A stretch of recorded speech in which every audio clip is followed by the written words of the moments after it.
Hi, this is Yvonne Galusha. The purpose of this video is to talk about how to use the clear contents, or delete methods.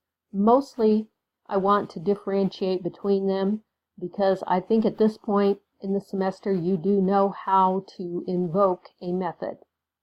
So, you may recall that if you clear contents, what happens is the value is removed, but not the, see, there's no formula there, but not the formatting.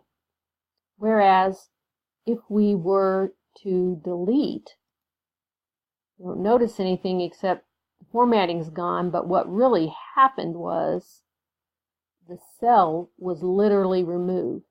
And you see that behavior when you see this shifting. Now, if we were to right-click and invoke delete, you will see it asking us which way to shift. But the point is that delete totally removes the cells. Clear contents, just the data values.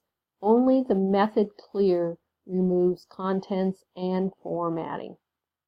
So let's go back and see if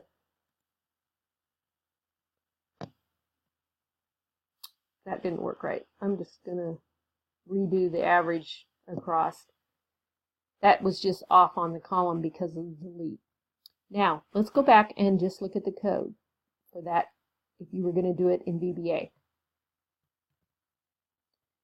So you see, first you designate the range. We went over that sort of code many times. Then you have the dot, recognizing the member of, and then you say the name of the method you want. So that's all that's going to happen in this little clear averages. So when do we want to clear the averages?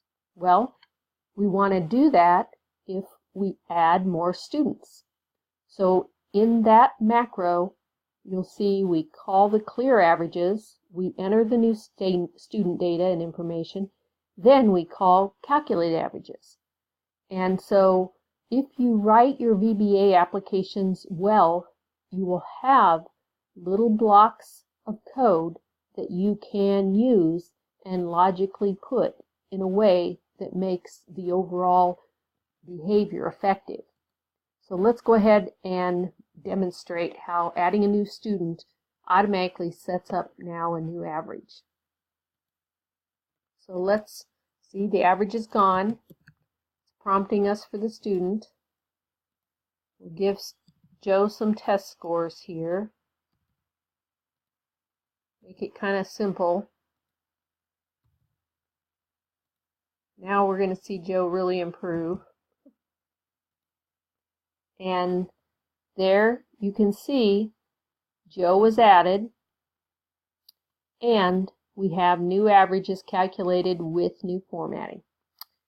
So hopefully you are beginning to understand how to put together complete VBA applications that allow robust functionality. Thank you.